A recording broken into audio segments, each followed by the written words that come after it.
Well, there's a ton of failures along the way, that's for sure. Like, so as I said, for SpaceX, the first 3 launches failed. And we actually were just barely able to scrape together enough parts and money to do the 4th launch. If that 4th launch had failed, we would have been dead. So multiple failures along the way. I tried very hard to get the right expertise in for SpaceX. I tried hard to find a great chief engineer for the rocket, but the good chief engineers wouldn't join, and the bad ones, well, there was no point in hiring them. So I ended up being chief engineer of the rocket. So if I could have found somebody better, then we would have.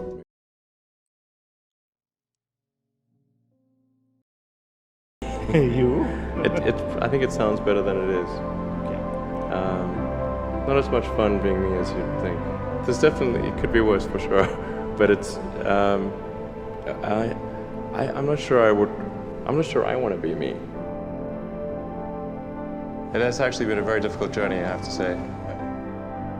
My priority right now is to try to add some more management bench strength to Tesla in particular, so that I can take a vacation.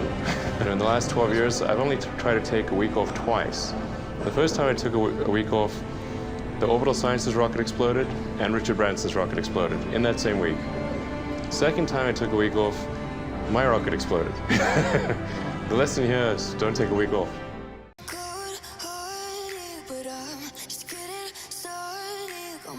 Did you think, I need to pack this in? Never. Why not? I don't ever give up.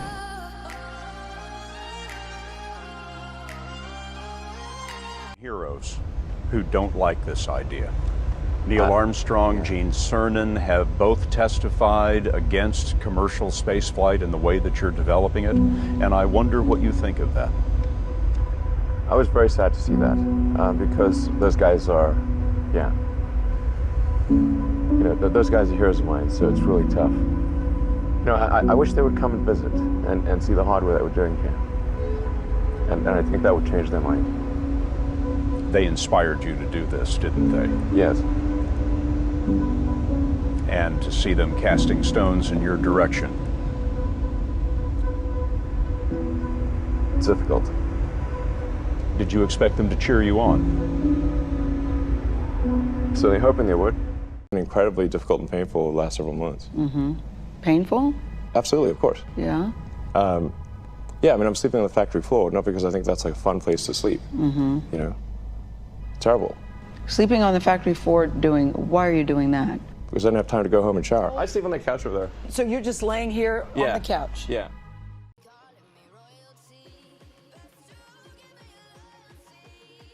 I thought, okay, I had like $180 million from my portion of the sale of PayPal, and I thought, you know, if I invest half of that in creating these companies, then I still have the other half to be fine. Yeah. But of course, that's not how it worked out. We used up all you know, you invested 100 million, then still need more money. And then there was the big recession of 2008 and 2009. And in the end, I had to invest everything. And I was borrowing money from friends to pay the rent. You were on the...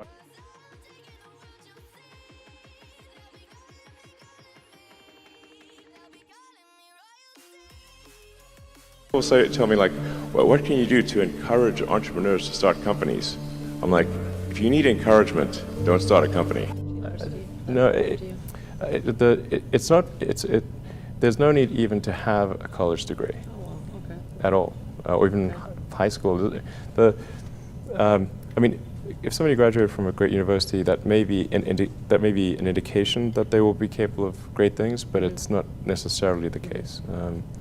You know, if you look at, say, people like Bill Gates or Larry Ellison, Steve Jobs, these guys didn't graduate from college. But if you had a chance to hire them, of course, that would be a good idea. Yeah, So, you know, just looking just for evidence of exceptional ability. And if there's a track record of exceptional achievement, then it's likely that that will continue into the future.